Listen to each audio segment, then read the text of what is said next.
दिन आज का बड़ा सुहाना, मौसम भी बड़ा सुनहरा, हम बांध के आए सर पे बलिदानों का ये सहरा। सत श्री अकाल, तुसीं वेख रहे हो एबीपी साझा। मैं हां नवदीप कौर। पूरा देश याद कर रहा 50 साल पहला देश लिए कुर्बान होने वाले जांबाज जवानों नूं। 1965 विच हुई भारत पाकिस्तान की उस जंग नूं जिस नूं विश्व युद्ध तो बाद पहली सब तो वड्डी टैंक जंग कहा गया। अगर तलवार की नोक पर या एटम बम के डर से कोई हमारे देश को झुकाना चाहे, दबाना चाहे, ये देश हमारा दबने वाला नहीं।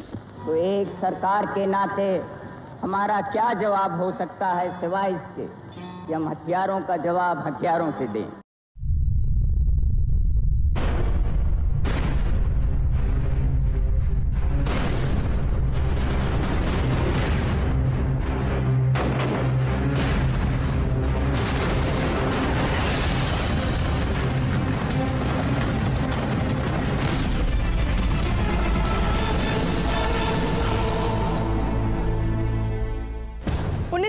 विच पाकिस्तान ने कश्मीर च शुरू कीतियां नापाक हरकतां।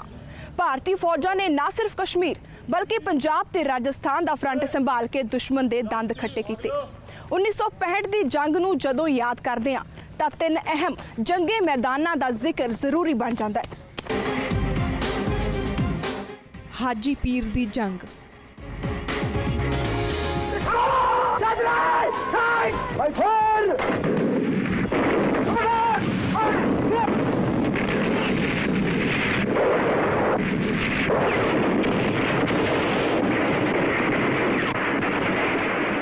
हाजी पीर दर्रा पश्चिमी पीर पंजाल रेंज ते है।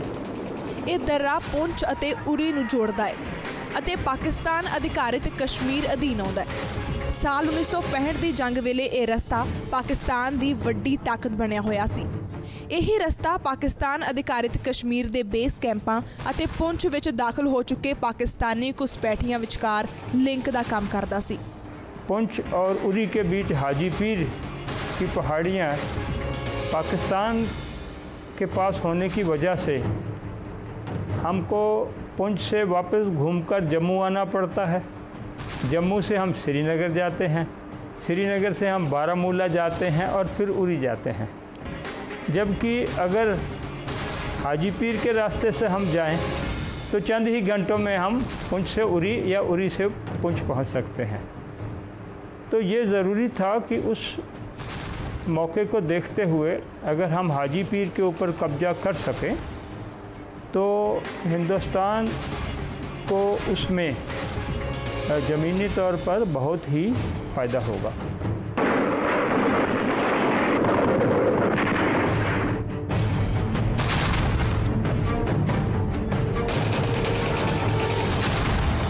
इस पासे उरी है, इस पासे कारगिल है, विचकार दे विच ये सेलीएंट है हाजी पीर बल्ज। तो दोनों पासे फर्स्ट पैरा इधरों आ रही सी और दूसरी 19 पंजाब नूं सज्जे पासे टास दिता गया सी इधर कैप्चर करने वास्ते। उन्होंने विचकार एक बदौरी एक ऐसी पोस्ट है जिहड़ी कि बड़ी डोमिनेटिंग सी, वो कैप्चर करना काफ़ी मुश्किल सी। वो पहला अटैक तो साडा अपना 19 पंजाब का इन्ना कामयाब नहीं रहा क्योंकि बड़ी स्टीप क्लाइंब सी, बारिश हो रही सी, अंधेरा है, रात का वेला सी बड़ी, तो इस करके वो इन्ना कामयाब नहीं सी। पर फर्स्ट पैरा की जी ऑपरेशन सी वो सक्सैसफुली चलता रहा और बाद में 19 मेरे CO साहब सन संपूर्ण सिंह शायद, हाँ वही सन मेरे ख्याल, और उन्होंने कहा कि मैं इसनूं वॉलंटियर करता मैं कैप्चर करांगा। उन्होंने दोबारा अपने फोर्स नूं रीऑर्गेनाइज करके उस पोस्ट नूं कैप्चर किया।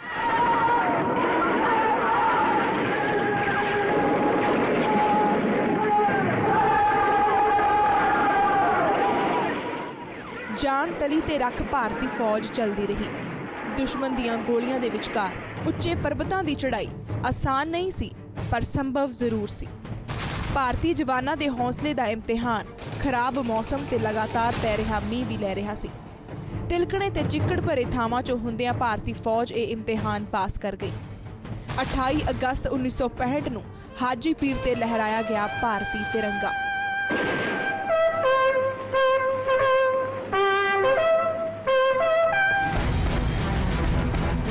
डोगराई दी लड़ाई,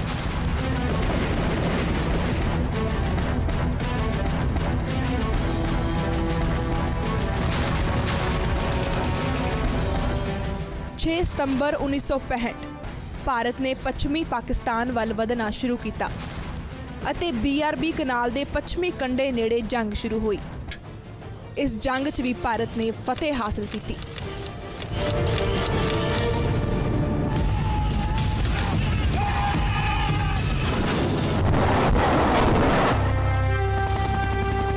हमारे जैसे कि लाल बहादुर शास्त्री जी उस टाइम पे प्रधानमंत्री थे, उन्होंने डिसीजन लिया कि आप अपना बॉर्डर क्रॉस कर सकते हैं और पंजाब नहीं बल्कि राजस्थान में भी आप जा सकते हैं, कोई ऐसी प्रॉब्लम नहीं है। क्योंकि उन्होंने हमारे ऊपर वायलेट किया है तो उन्होंने भी तो क्रॉस किया है, तो इसलिए हम भी अपना क्रॉस करें।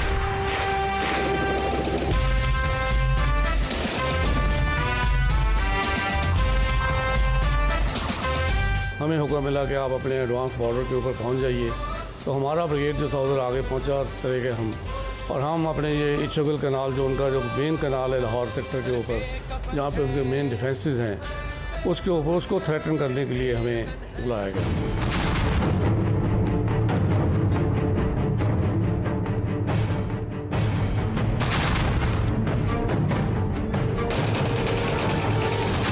असल उत्तर दी जंग।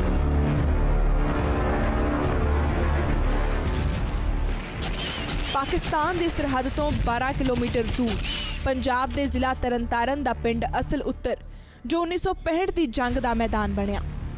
वो खेमकरन तक आ गए, अंदर खेमकरन उन्होंने ऑक्यूपाई कर लिया, दूजे पासे माछी के ऑक्यूपाई कर लिया, सो काफ़ी एरिया उन्होंने आके ऑक्यूपाई कर लिया।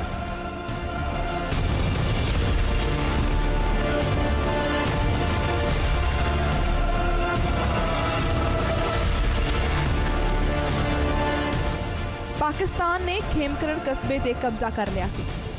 खेमकरण पाकिस्तान सरहद तो 5 किलोमीटर अते असल उत्तर तो 7 किलोमीटर दूर है। जिवें ही पाकिस्तान ने असल उत्तर अते नेड़ले पिंडां वल वधना शुरू किया तां पाकिस्तान नूं मूंह दी खानी पई। और ये उन वास्ते बहुत बड़ी सरप्राइज थी कि हिंदुस्तान ने हमारे ऊपर अटैक किया। एयर की लड़ाई चलती रही, ग्राउंड की लड़ाई चलती रही और काफ़ी घमसान युद्ध तकरीबन 3 हफ्ते चलता रहा।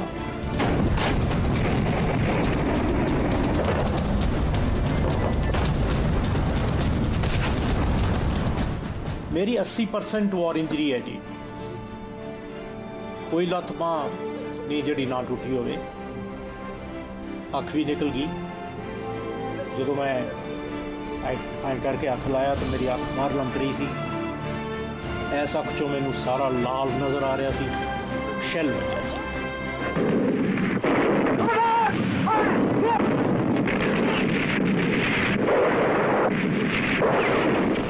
भारत पाकिस्तान विचकार जंग चलती रही।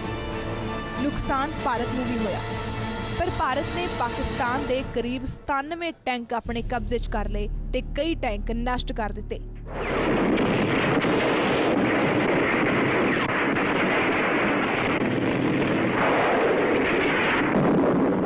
दोहां देशां दीयां फौजां मैदान च डटियां रहियां।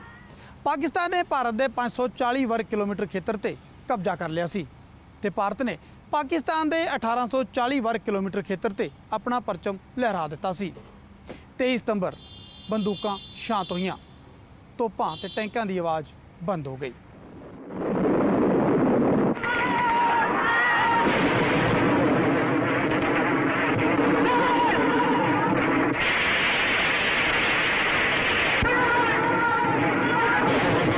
इस भयानक लड़ाई दौरान भारत पाकिस्तान की सरहद फौजियों के लहू नाल लाल हो चुकी सी। दोहां देशों के करीब 7000 जवान आपो अपने देश लिए लड़ते शहीद हो गए। टैंकां, तोपां, गोला बारूद समेत दोहां देशों का वड्डी मात्रा च जंगी असला इस नफरत की अग च तबाह हो चुकिया सी।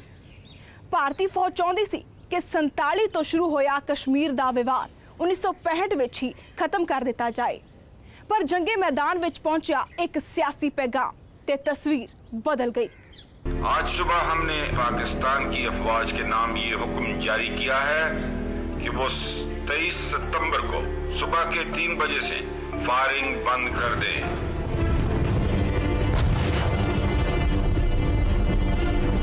संयुक्त राष्ट्र के मते तो बाद भारत पाकिस्तान विचाले जंग रुक गई। 23 सितंबर को सीज फायर लागू कर दिता गया। पाकिस्तान ने भी ये गल झटपट मान लई। इसदे पिछे एक कारण सी। कारण ये कि पाकिस्तान नूं लग्या कि 1962 विच चीन हथों हार तो बाद भारत कमजोर पै चुका है, पर पाकिस्तान नूं शायद 1965 विच अपनी गलती समझ आ गई।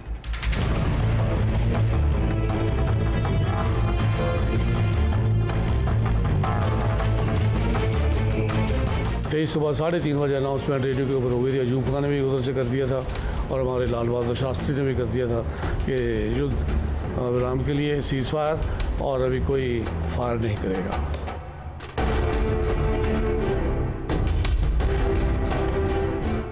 आज सुबह हमने पाकिस्तान की अफवाज के नाम ये हुक्म जारी किया है कि वो 23 सितंबर को सुबह के 3 बजे से फायरिंग बंद कर दें। My dear countrymen, at 3:30 this morning, hostilities between India and Pakistan, which began on the 5th August with an invasion of infiltrators, came to an end.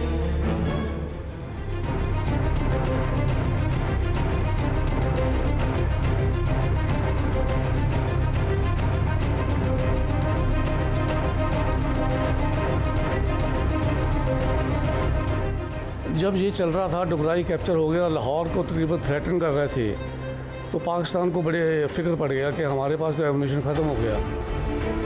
Ammunition जो था, उनके बाद जो थे अयूब खान को पिस्तू पड़ गए। They went to the UNO, हल्ला चल्ला करा, यूएसओ को बोला कुछ मदद करो, रशिया को बोला कि आप आके कुछ करो।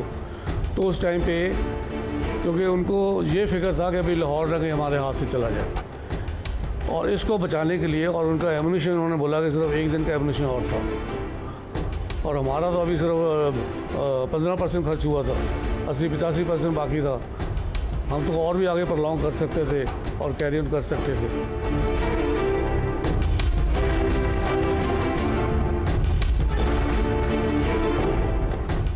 23 ਸਤੰਬਰ ਨੂੰ ਸੀਜ਼ਫਾਇਰ ਲਾਗੂ ਹੋਣ ਤੋਂ ਬਾਅਦ ਗੱਲਬਾਤ ਦਾ ਸਿਲਸਿਲਾ ਮੁੜ ਸ਼ੁਰੂ ਹੋਇਆ।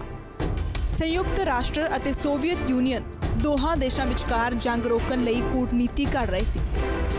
4 ਜਨਵਰੀ 1966 ਦੋਹਾਂ ਦੇਸ਼ਾਂ ਦੇ ਮੁਖੀਆਂ ਨੇ ਸੋਵੀਅਤ ਦੀ ਵਿਚੋਲਗੀ ਜ਼ਰੀਏ ਤਾਸ਼ਕੰਦ ਵਿੱਚ ਮੁਲਾਕਾਤ ਕੀਤੀ। ਵਿਚਾਰ ਵਟਾਂਦਰੇ ਤੋਂ ਬਾਅਦ ਭਾਰਤੀ ਪ੍ਰਧਾਨ ਮੰਤਰੀ ਲਾਲ ਬਹਾਦਰ ਸ਼ਾਸਤਰੀ ਅਤੇ ਪਾਕਿਸਤਾਨ ਦੇ ਰਾਸ਼ਟਰਪਤੀ ਆਯੂਬ ਖਾਨ ਨੇ ਇੱਕ ਸਮਝੌਤਾ ਕੀਤਾ, ਜਿਸ ਨੂੰ ਤਾਸ਼ਕੰਦ ਸਮਝੌਤੇ ਦੇ ਨਾਮ ਨਾਲ ਜਾਣਿਆ ਜਾਂਦਾ ਹੈ। It is with great pleasure that I express on my behalf to try to open a new chapter in Indo-Pakistan relationship.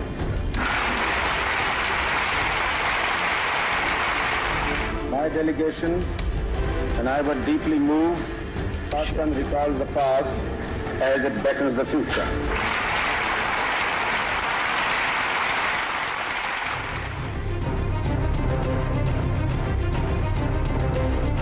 तो ताशकंद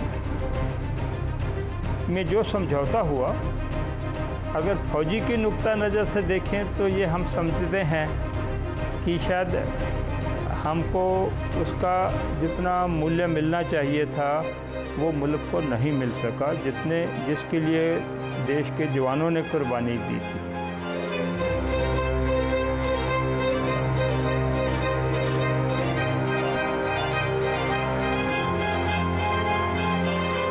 एक सरकार बाजों फौजां जित के अंत नूं हारियां जी, सो इत्थे भी एक सरकार बाजों फौजां जित के अंत नूं हारियां वाली गल है। यानी सब कुछ कर करा के बंदे मरवा के ते अखीर च असीं सब कुछ प्लेट ते रख के उन्होंने वापस कर।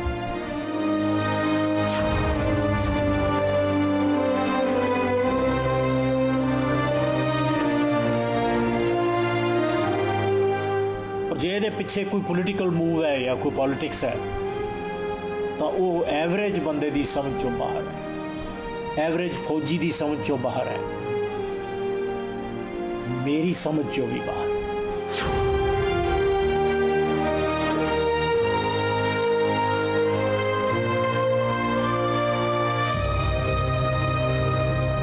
ताशकंद समझौते तहत तय होया कि दोहें देश अपनियां पुराणियां धरातल हद्दां अंदर चले जाणगे ਅਤੇ जंग दौरान कब्जाए एक दूजे के खेतर छड्ड देणगे।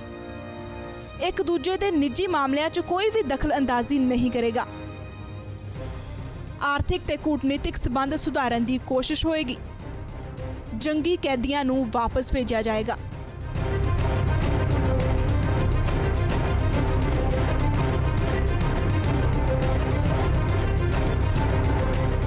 $93,000 ਪ੍ਰਿਜ਼ਨਰ ਆਫ ਵਾਰ ਸਾਡੇ ਕੋਲੇ ਸੀ ਉਹਨਾਂ ਦਾ, ਔਰ ਅਸੀਂ ਇਹੋ ਜਿਹੇ ਬੇਵਕੂਫ ਹਾਂ ਕਿ ਅਸੀਂ ਉਹ 93,000 ਪ੍ਰਿਜ਼ਨਰ ਆਫ ਵਾਰ ਉਹਨਾਂ ਨੂੰ ਪਲੇਟ ਤੇ ਰੱਖ ਕੇ ਵਾਪਸ ਕਰਤਾ ਤੇ ਆਪਦੇ ਜਿਹੜੇ ਪ੍ਰਿਜ਼ਨਰ ਆਫ वार ਸੀਗੇ ਉਹ वापस नहीं ले।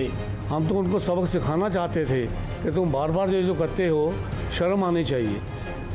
फिर हमने उनको पीछे धकेल कर लाहौर तक हम ले जा सकते थे, उनको कैप्चर कर लेना ताकि दिस प्रॉब्लम जो है एक दफ़ा परमानेंटली सॉल्व हो जाए और वहाँ पे वो अपने जेल की प्रॉब्लम आगे तक कैप्चर कर सकते थे।